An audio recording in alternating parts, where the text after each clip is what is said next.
L'orateur suivant est Monsieur Denis Courtiade. Denis, je ne sais pas, tu as besoin d'une présentation? Tu m'avais envoyé quelque chose ou tu... Je... Ou sinon, je te laisse faire le show. Je sais que tu, tu sais animer une salle, dans tous les sens du terme.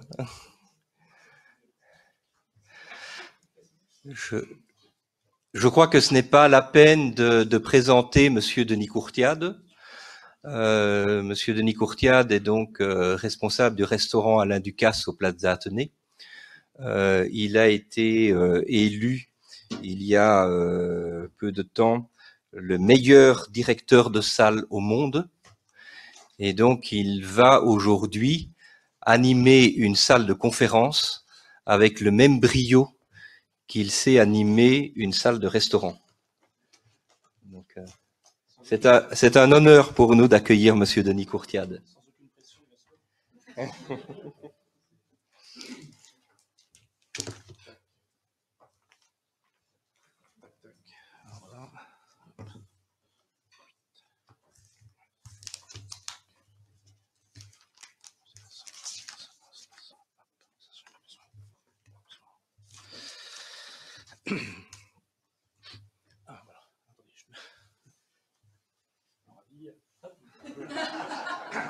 Non, mais c'est important.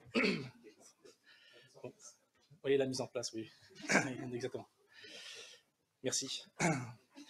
Donc, bonjour à toutes et à tous. Je viens juste de sortir de ma salle de restaurant. On a fait une trentaine de couverts, donc c'était pour nous, c'est pas mal. Donc, le temps de venir ici, donc je suis un peu speed, comme on dit. Je pense que la meilleure chose à faire, c'est de dire un petit peu ce que je fais. Dans ma salle de restaurant, je répondrai peut-être à vos questions à peu près juste après. Mais ce qui peut être intéressant, c'est de partager avec vous ce que je fais en dehors de la salle de restaurant. En 2012, je suis allé voir Alain Ducasse et je lui ai dit, chef, je ne reçois plus de curriculum vitae, je suis très inquiet, je ne trouve plus de collaborateurs. Vous qui avez toute puissance, aidez-moi. Et il me regarde et me dit, je ne vais pas t'aider. Et il me dit, mais qu'est-ce que toi, tu fais pour ton métier? Donc je suis sorti de son bureau, j'ai été un petit peu vexé, un petit peu en colère, etc. Mais ça m'a donné le déclic. En fin de compte, je me suis dit, au lieu d'attendre qu'on vienne à toi, ça serait peut-être à toi d'aller vers les autres. À la même époque, Régis Marcon pilotait les assises des métiers de la salle. Je me dis, c'est embêtant que ce soit un chef qui pilote les assises des métiers de la salle, mais au lieu de critiquer, va voir ce qui s'y passe. Et donc, je suis allé à la rencontre de Régis Marcon, on l'a écouté parler, et on s'est retrouvé dans un bureau juste après la conférence, et on l'a attrapé dans un coin de la salle, et on lui a demandé qu'est-ce que lui faisait dans son restaurant pour valoriser les métiers de service. Et en fin de compte, de fil en aiguille, etc., les gens qui étaient dans cette salle, on s'est regardé et on s'est dit, tiens, si nous mutualisions nos compétences, nos forces, etc., ça serait peut-être plus simple pour justement exister et avoir un plus gros impact sur l'avenir, sur les jeunes, etc. Parce qu'il est évident que si je suis un grand chef pâtissier, ou un grand chef tout court, quand j'arrive dans une salle avec ma toque et mon col bleu, blanc, rouge, etc., tout le monde sait qui je suis et ce que je fais. Si je suis un homme de salle, il est très difficile de savoir qui je suis, ce que je fais. Et donc, les personnes qui étaient là, on a mutualisé et on a créé ce qu'on appelle une association et qu'on a dénommée Au service des talents de demain. Cette association a pour but de se dire qu'ensemble, créons du lien. Et je pense que depuis 2012, date de la création de l'association, nous sommes allés de très nombreuses fois dans les écoles hôtelières, directement à la rencontre des jeunes pour leur expliquer ce qu'était notre métier, en parlant très positivement de ce que je suis, de ce que je fais, cet ascenseur social incroyable, et en parlant que des choses positives qui m'habitent au quotidien, plutôt que de parler des choses négatives qu'on a plutôt trop souvent tendance à aborder devant les jeunes. Et on a rencontré des jeunes incroyables, des jeunes très différents, qui ont un regard et un rapport au travail très différent. Ça m'a permis aussi de changer ma façon de voir les choses, mon management, etc.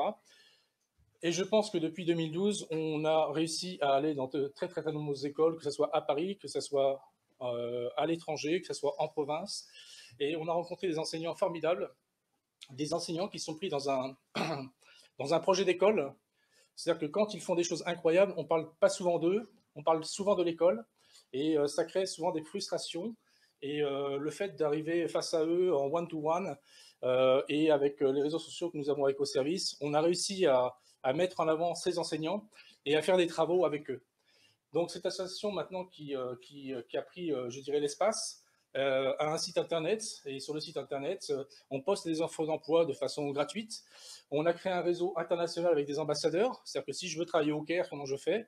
Je vais contacter Laurent Cartier via au service, etc. Donc on a un peu décloisonné les chasseurs de tête, enfin on a court-circuité, je dirais, et on publie sur ce que font bien les gens dans leurs écoles, on publie sur ce que font tous les jeunes, et on essaye d'avoir une très très belle image de cette profession de métier de service qui est essentielle dans un restaurant, mais qui est souvent peu connue ou peu valorisée. Voilà.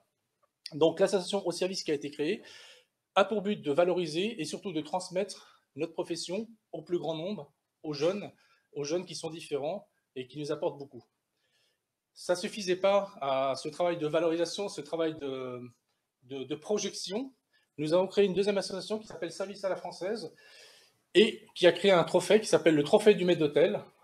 Nous avons pour ambition de devenir le Bocuse d'or de la salle. Donc le Bocuse d'or, je crois que c'est une trentaine d'années. Nous, on en est à la deuxième session. On vient de finir notre deuxième concours au CIRA de Lyon. C'était le 25 janvier, si je ne dis pas de bêtises. Et l'idée, c'est d'avoir des candidats qui se présentent sous un format vidéo, sur des thématiques choisies. On évalue ces candidats, on les fait venir pour une demi-finale.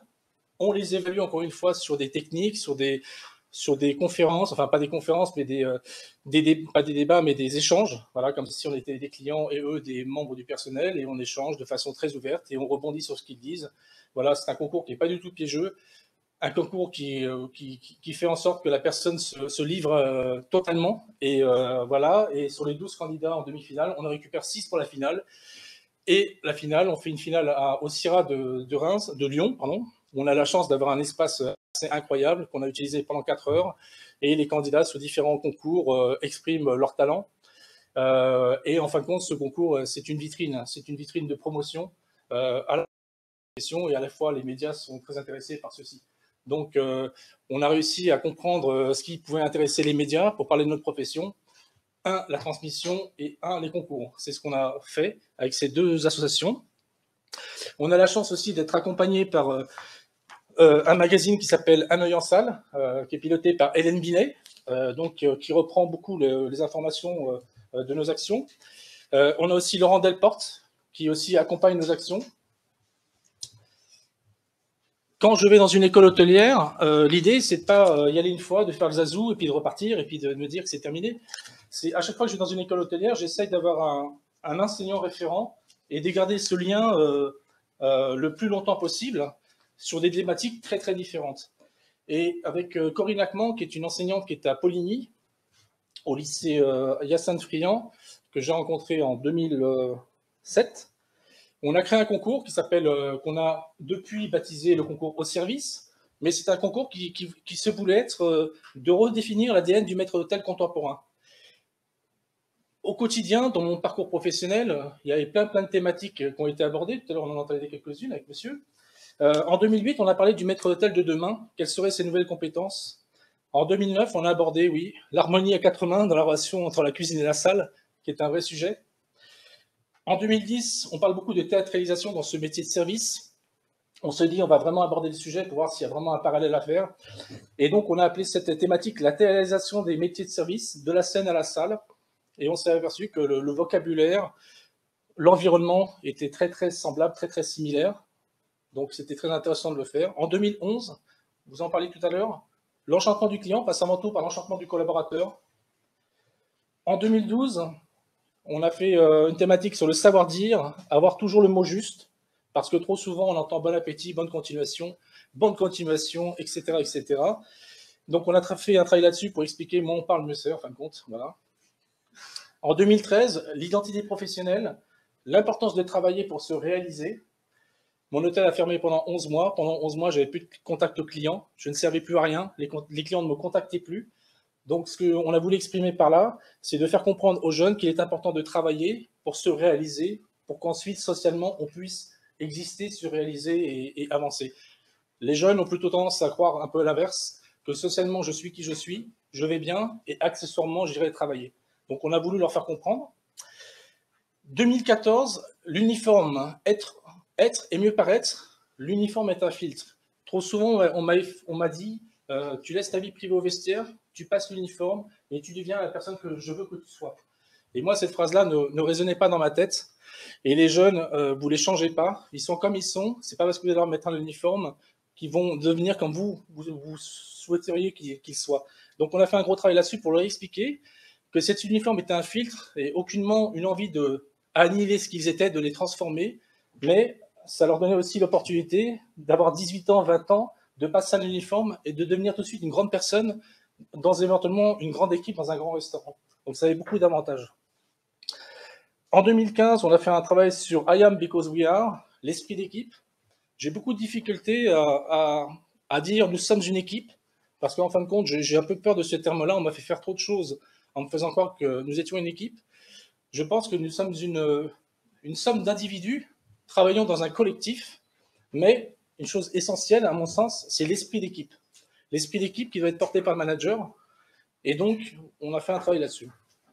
En 2016, de nouveau, avec cette problématique de recrutement, de fidélisation des collaborateurs, on a abordé une thématique. Le bon accueil de nos clients passe avant tout par un accueil réussi de nos nouveaux collaborateurs. On a du mal à les recruter, on les recrute, ils arrivent et on s'en occupe pas vraiment bien. Tu es un petit, tu sais rien faire, va faire la plonge, va faire l'argenterie, je m'occupe pas trop de toi, je te verrai dans une semaine, etc. Et on s'est dit que c'était essentiel, les premiers jours, les premières semaines, de mettre un tutorat, un parrain, de s'occuper de ces jeunes, parce que sinon, 2 jours après, une semaine après, un mois après, ils sont déjà partis. 2017, on a voulu projeter notre profession, on a appelé le manager 2.0 face à l'intelligence artificielle. On a un métier soi-disant archaïque, mais en face de nous, on a des clients qui sont hyper high-tech, hyper connectés. Et la première chose que les gens font quand ils arrivent dans votre restaurant, c'est code Wi-Fi et comment je recharge mon téléphone. Voilà. Donc on peut imaginer plus tard une table avec des recharges automatiques, etc., Mais on peut imaginer surtout plein de choses. J'ai vu à la télévision l'autre jour une oreillette où le client parlait en japonais et le maître d'hôtel entendait et comprenait. L'autre jour, la dame parlait avec son téléphone, elle me lisait ce qui avait marqué en chinois. L'autre jour, la dame prend son téléphone devant la carte du restaurant, elle fait ça, et la carte était traduite. On peut imaginer qu'il y ait des capteurs dans le restaurant, le verre du client est vide, ça sonne dans la poche du sommelier. Table 6, un verre est vide. La serviette qui tombe par terre, le maître d'hôtel, pip, serviette est tombée par terre. On peut imaginer le client qui se connecte au restaurant, aux chambres froides, qui voit les DLC. On peut imaginer le chef en hologramme qui apparaît sur la table, etc. On peut imaginer le client arrivant dans le restaurant, il est à peine arrivé, il y a tout un tableau qui indique qui il est, son profil Facebook, enfin son profil professionnel, ses allergies éventuelles, s'il est déjà venu dans le restaurant, etc. Voilà. Ce qu'on voulait par ce travail-là, c'est de se dire, on n'est pas un métier qui subit, on est aussi un métier qui doit être proactif et n'ayons pas peur de l'intelligence artificielle. On n'est pas là que pour poser des assiettes sur table. Donc c'était intéressant. Et de nouveau, cette année, le concours, on vient de le finir, on n'a pas dit qui avait gagné encore. Mais encore une fois, la problématique du personnel, on l'a appelé la reconnaissance mène à la fidélisation. On n'est pas suffisamment reconnaissant dans nos entreprises vis-à-vis de nos collaborateurs. On pense qu'on l'est, mais on ne l'est pas vraiment, pas suffisamment. Et c'est aussi un acte important pour s'assurer que le collaborateur restera suffisamment de temps, parce que longtemps, on ne peut même plus dire ça, mais suffisamment de temps que pour avoir un retour sur investissement quelque part, on l'a formé et après il produit et voilà. Donc voilà, on a ce genre de choses. Est sorti hier ou avant-hier un livre écrit par Corinne Acquement et Denis Courtiade sur le management en hôtellerie-restauration. Donc il y a 2 jours qu'il est sorti, donc toujours un peu dans l'idée de balayer le métier et d'apporter beaucoup de situations vécues, que ce ne soit pas un livre scolaire, pédagogique certes, mais pas trop scolaire. Et donc voilà, donc toutes les actions que je mène sont des bonnes actions, c'est pour ça que je suis là aujourd'hui avec vous. Je ne sais pas pourquoi je suis là, mais je suis là. Voilà. Donc voilà, j'ai parlé un petit peu de ce que je faisais. Donc je ne sais pas si vous avez peut-être des questions ou des interrogations à me faire remonter. Et je suis à vous pour répondre. Oui, au début du siècle, le directeur de salle, de restaurant, oui. le maître d'hôtel était les rois de la salle. Dans les années 80-90, la cuisine a pris le pouvoir. Oui. Et on assiste jusqu'à maintenant tu as une succession de sorties d'assiettes, et donc les collaborateurs dont vous parlez, les serveurs et tout, sont devenus ce qu'on appelle des porteurs d'assiettes. Alors que pour valoriser ce métier, on a introduit l'esprit de la commercialisation, de la communication. Dans la formation, ces compétences existent. Hein, même les compétences qui faisaient que au début du siècle, c'était la salle qui avait un peu qui était le roi de la salle, donc le découpage, le flambage, enfin toutes ces techniques qui donnaient de la valeur et du sens au service. Donc elles sont encore enseignées. Hein, ça, on ne peut pas reprocher à la formation professionnelle d'avoir négligé ces compétences. Malgré ça, nous assistons quand même à un lâchage un peu de ces techniques qui donnent du sens au service. Et donc, qu'est-ce que vous faites pour pallier un peu cette situation? Voilà. Donc, des techniques, oui, mais pas que. Je dirais, les techniques, c'est comme la boule à facettes. C'est une des facettes du généraliste que je suis. Le maître d'hôtel est un généraliste. Donc les techniques, oui, les découpages, les préparations, oui, c'est intéressant. Mais je vais y revenir. C'est vrai que la salle avait le monopole du restaurant, on s'occupait de la cuisine, on ne connaissait pas la cuisine, etc. Est arrivée la nouvelle cuisine, je pense que c'est à ce moment-là que ça a un petit peu changé. Le chef décide de tout faire lui-même sur l'assiette et de maîtriser de A à Z, en fin de compte, sa recette et le message qu'il va envoyer à sa clientèle. Je pense qu'à cette époque-là, les anciens maîtres d'hôtel n'ont pas vu venir le vent tourner. Ils y ont trouvé beaucoup d'intérêt parce qu'ils avaient beaucoup moins de danger. Moi, j'ai travaillé dans des restaurants où le menu dégustation, vous aviez tous les plats du menu dégustation à préparer en salle. Donc, les poissons de la pêche locale à préparer, vous saviez jamais quel poisson c'était. Vous attendiez un agneau, ok. Un coup, c'était le gigot, un coup, c'était la selle, un coup, c'était le carré. Voilà, on était tout le temps en danger, tout le temps en stress, tout le temps en mouvement, tout le temps, à toutes les tables, pendant toute la soirée. La relation client, peut-être qu'à ce moment-là, était peut-être moins intéressante. Ce que je veux dire par là, les maîtres d'hôtel ont trouvé beaucoup d'intérêt à faire moins de travaux en salle. Et on peut comprendre parce qu'ils en avaient peut-être trop à faire. Donc, ils sont devenus plus des grands communicants, etc., etc. Mais de fil en aiguille, on a eu besoin de beaucoup moins de maîtres d'hôtel qualifiés aussi. Et on a eu affaire après à cette génération, je dirais la mienne, où on est un peu plus au service du chef qu'au service du client. Mais je dirais que moi, ayant compris le spectre de ma profession, le manque qu'on a en salle de préparation, parce que c'est le moment où on peut se réaliser. Autant un sommelier, quand il va ouvrir sa bouteille de vin, il va pouvoir parler du terroir, du vigneron qu'il a rencontré, du vin de son senti. Autant le barman va faire la même chose avec sa création de cocktail. Mais nous, en salle, si on n'a pas quelques préparations, on n'a aucun moyen de se réaliser et de montrer au client que oui, je suis qui je suis, mais aussi j'ai des skills, j'ai des capacités. Et je pense qu'il est intéressant d'avoir des préparations en salle. Alors, encore une fois, il faut que ça soit gagnant-gagnant, il faut que ça soit gagnant dans le sens du client. Est-ce que je dois découper des volailles à toutes les tables? Ou si j'ai une table de 4, je dis, chef, s'il te plaît, cette fois-ci, la volaille, tu ne la fais pas à l'assiette, je la découpe en salle. Mais je la fais parfaitement bien. Le chef qui vous dit, je ne te mets pas de découpage parce que tu ne sais pas les faire. Moi, je lui réponds, je ne sais pas les faire parce qu'il n'y a pas de découpage. Voilà. Il faut que l'homme de salle, il habite le restaurant. Je pense que l'homme de salle, il doit considérer le restaurant comme son restaurant. S'il a la capacité de faire des préparations, des découpages, il doit le demander au chef. Chef, voilà, là, j'ai plus de temps, il y a moins de clients, j'ai toute mon équipe, on peut le faire pour cette table-là, etc. Mais que ce soit la cuisine qui décide du flux et que la salle ne suive pas, et qu'on ait des découpages moitié bien faits, l'assiette pas forcément chaude, etc., et que ça ne représente pas l'image du chef. Voilà, donc il y a une notion qui est un 50-50 dans un restaurant par rapport à ce que vous demandez, par rapport aux préparations, au découpage. Mais quoi qu'il en soit, c'est important des écoles hôtelières d'apprendre à utiliser ses mains. À utiliser ses mains, et que ça soit une orange, une pomme, une banane, un canard, c'est un peu toujours la même technique. La même technique d'arriver à la table du client, de se présenter, d'être en empathie, avec les bons gestes, ancré au sol, la bonne respiration que je n'ai pas depuis tout à l'heure parce que je suis en sur-régime et j'arrive pas à me calmer. Mais voilà, tout ça, ça s'apprend et ça doit se maîtriser, etc. Et peu importe ce qu'on fait devant soi. Après, si le chef n'est pas joueur, chez nous, par exemple, on a du poivre, on a 2 mortiers en marbre et on vient à la table du client moudre le poivre. Est-ce que c'est un geste de service? C'est un geste de service. Dans les grands restaurants, vous savez, on se lève de table. Quand on se lève de table, on change la serviette. Mais depuis qu'on a arrêté de fumer, les gens, combien de fois ils peuvent se lever à une table? Non seulement soit pour aller aux toilettes, mais pour aller fumer 5-6 fois. À un moment donné, je me dis, mais c'est pas possible. On a changé au moins 10 fois la serviette à la même personne. En plus, on change la serviette au dessert parce qu'on a un protocole, on a une autre serviette. Je dis, mais ça devient complètement ridicule cette histoire. J'ai dit à mes collègues, on va inventer un service. On va prendre des gants blancs, le client se lève, on va à la table, on va plier la serviette délicatement. Si la serviette est sale, on la change. C'est pas un aspect économique, c'est un aspect juste de réfléchir un peu plus. Voilà. On a inventé un service. Donc voilà, l'homme de salle, je dirais, doit habiter son lieu et doit pouvoir aussi être force de proposition et faire des choses qui mettent en avant le service. Et les clients qui voient ça, ils se disent, tiens, c'est raffiné, tiens, c'est, voilà, etc., etc. Bon, un restaurant, moi, je suis persuadé, c'est 50-50.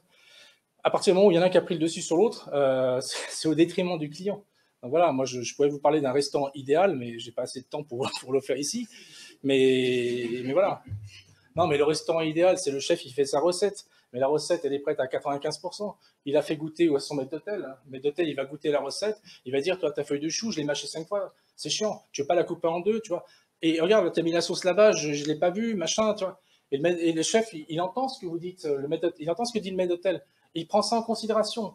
L'assiette, elle sort. J'ai vu les changements. Il a changé 1%, 2%. Mais cette assiette, cette recette, c'est aussi mon assiette. Et quand je vais la poser sur la table, devant le client, mais je ne vais pas la poser comme ça, je vais prendre énormément de soin, et quand je vais l'expliquer, mais c'est avec beaucoup plus que ma bouche. Et ça, c'est tellement simple à comprendre et à mettre en place, et c'est tellement pas fait, c'est dommage. Et comme je dis au chef, ton premier client, c'est moi. Ton meilleur client, c'est moi. Et si tu essaies de passer par-dessus moi, tu as perdu. Voilà. Pourquoi? Réfléchis 2 minutes. Voilà. Je suis ton meilleur ambassadeur. Donc la salle pour la cuisine, c'est essentiel. Mais la réalité terrain, donc c'est pour ça qu'on y travaille. On essaye de changer les mentalités.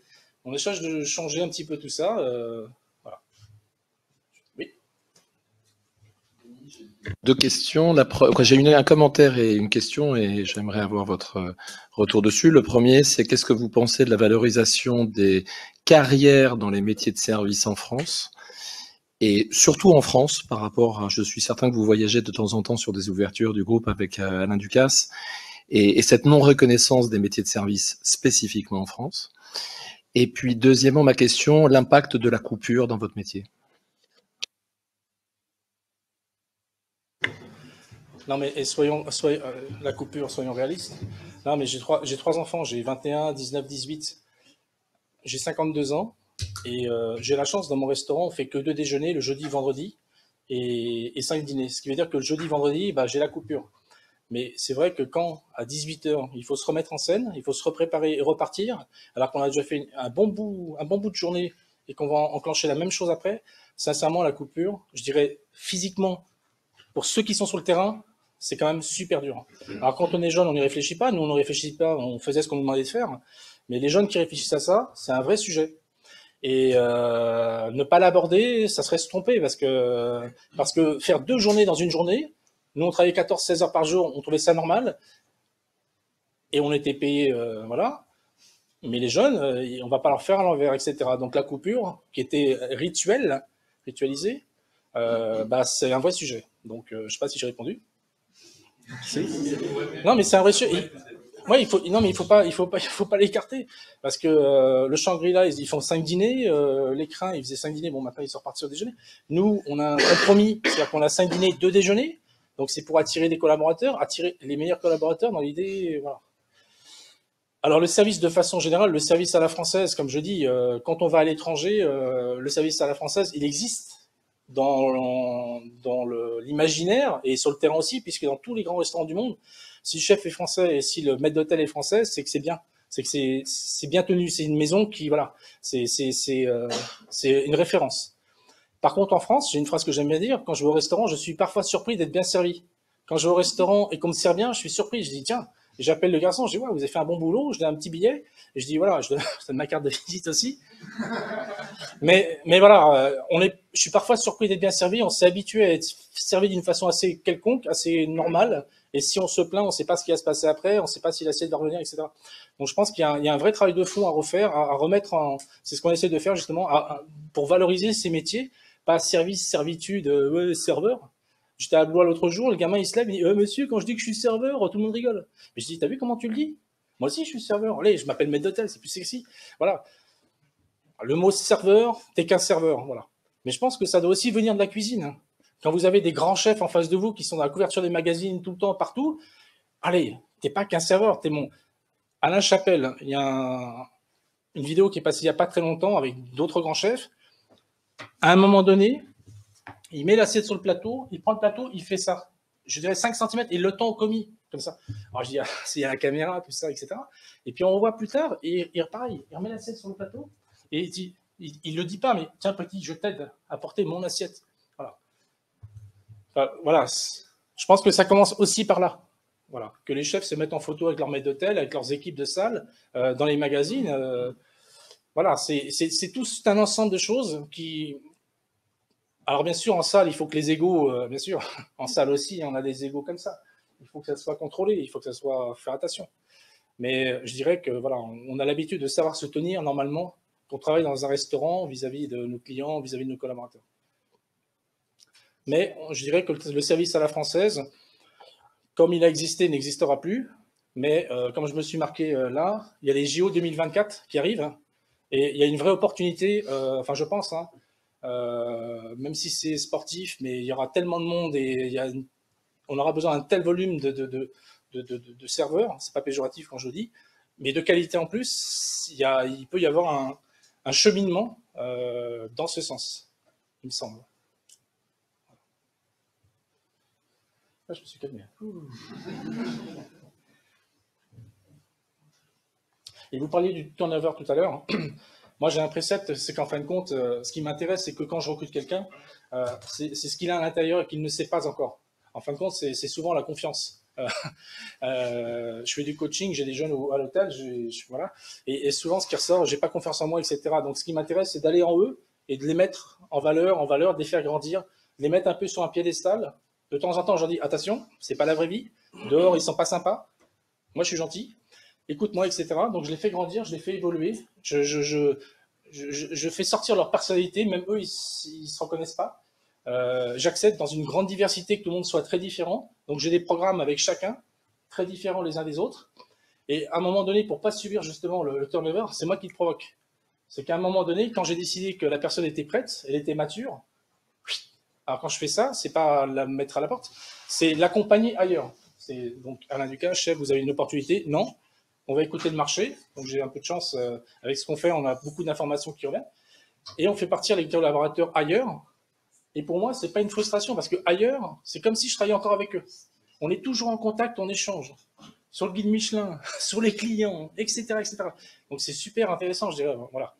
Et donc, voilà, le turnover, je ne le subis pas parce que je le provoque.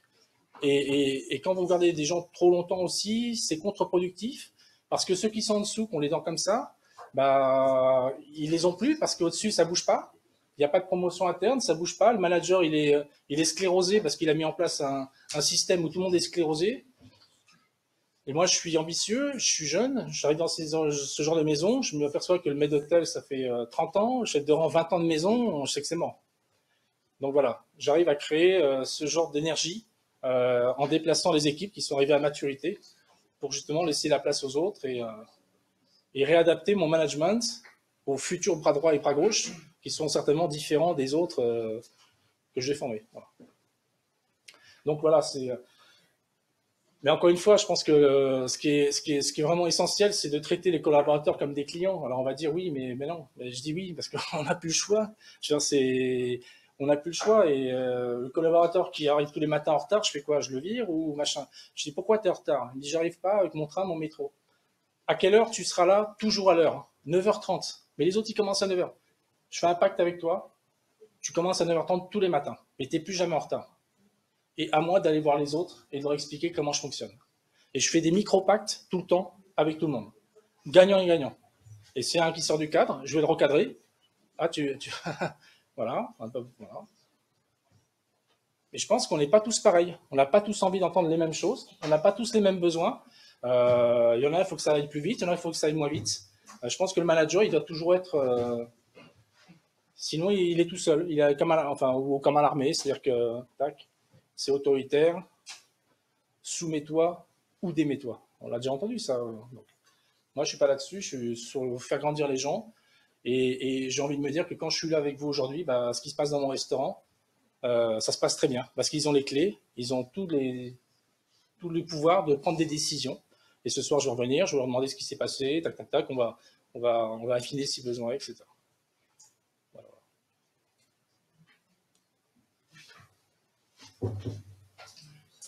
Encore une question. Moi, vous nous avez fait bien rêver justement avec l'arrivée de l'intelligence artificielle au niveau dans les restaurants. Et vous savez pertinemment qu'aujourd'hui, quand on va dans un restaurant, on va certes pour le chef aussi, mais aussi pour l'expérience client. Donc, c'est la façon dont on peut être accueilli dans un restaurant, la façon dont on est servi, le temps d'attente, etc. Ce qui fait qu'aujourd'hui, quand même, le client a une importance capitale aussi. Et je dirais qu'il y a une arme fatale aujourd'hui qui existe, hein, c'est la e-réputation. Aujourd'hui, comment est-ce que vous pensez justement trouver des solutions autour de ça, parce que c'est quand même l'une des grosses craintes, je dirais, dans les restaurants, par exemple. Donc, la e-réputation, c'est ce qu'on lit sur Internet. Oui. Moi, je dirais la e-personne, c'est ce que vous voyez dans le restaurant.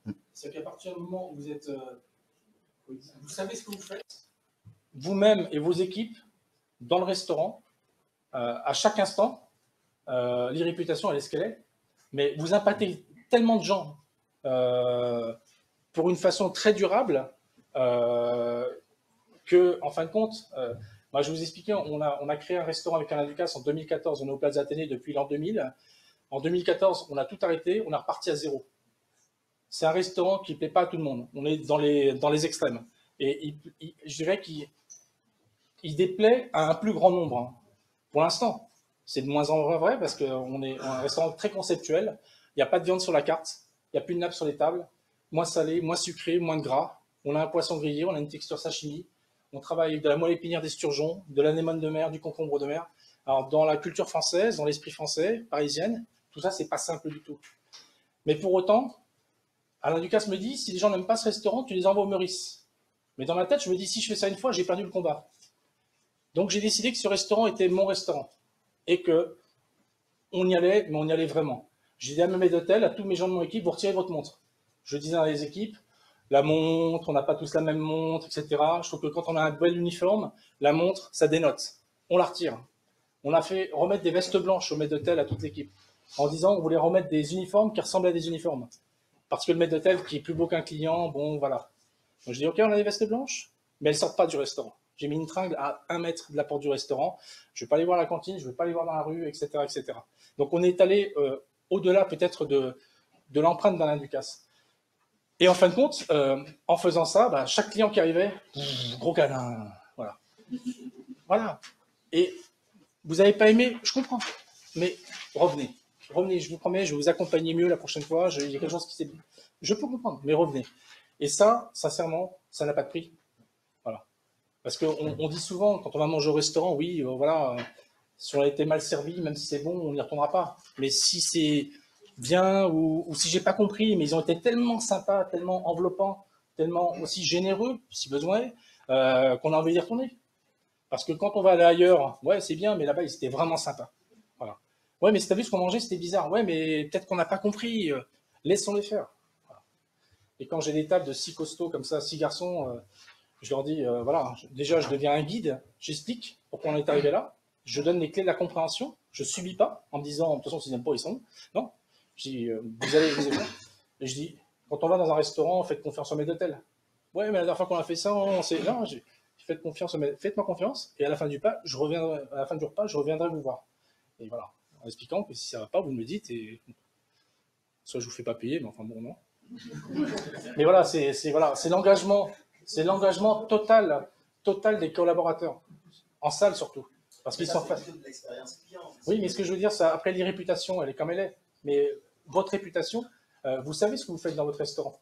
Voilà. Si maintenant vous avez des gens qui ne sont pas honnêtes, loyaux à la cause, qui sont malhonnêtes, qui travaillent comme ils travaillent, si à 9h30 ils arrêtent les commandes, voilà, etc. On a connu tout ça. Hein, bah, le restaurant, il a son réputation, c'est justifié.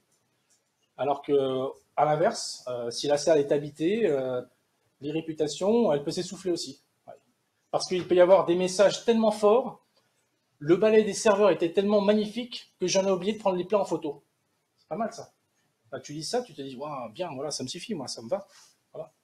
Dans lis 3, tu lis ça, tu te dis, on a envie d'y aller. Voilà.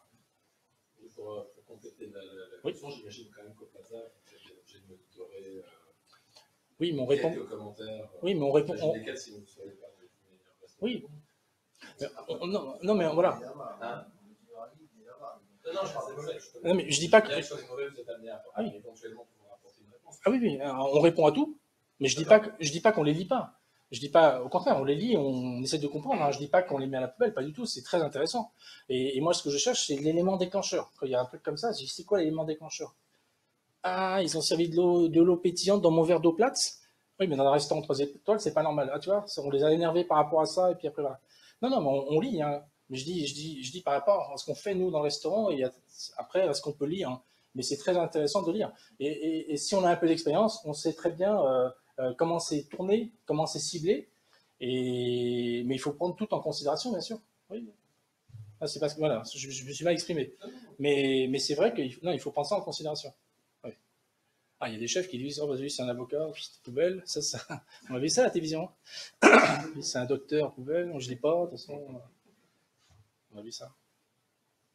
Donc voilà, je ne sais pas si j'étais à la hauteur de l'expectation. Si.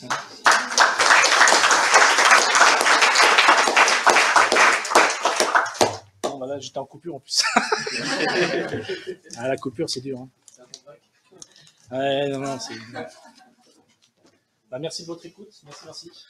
Alors, j'avais fait une promesse à Denis, une promesse que on n'a pas eu l'occasion de tenir par manque de temps. Faut savoir qu'un des surnoms de Denis, c'est Bisouman. Ah oui. Je lui avais promis d'installer un bisoudrome à l'Assemblée nationale. J'ai pas eu l'occasion, mais bon, on va quand même compenser. Fais-moi un bisou. C'est gentil. Attends, il faut que j'explique. Un tout grand merci. Alors, pourquoi Bisouman? Parce qu'en fin de compte, on a une image de pingouin obséquieux, toisant les clients, etc. Et en fin de compte, la première, on a fait un bisou avec mon chef, Christophe Saint-Agne à l'époque. Je l'ai posté et ça fait un buzz, voilà. Et j'ai senti qu'il y avait quelque chose à faire. Et en fin de compte, maintenant j'ai des clients qui veulent des bisous avec moi, etc. Quand je vais dans l'école, il y a Bisouman qui est là, mais il s'appelle comment? Je sais pas, mais c'est Bisouman. Donc voilà, je trouve que c'est bien parce que voilà, c'est bien. Ça, le mot, pas décloisonné, mais ça désacralisé l'image du maître d'hôtel, un peu gant blanc, tout ça, en frac, etc. Donc voilà, et puis comme on est dans une époque de communication, bah, ce biais me plaît bien. Voilà. C'est facile, c'est efficace. En plus, on fait des bisous. Voilà, merci beaucoup. Merci.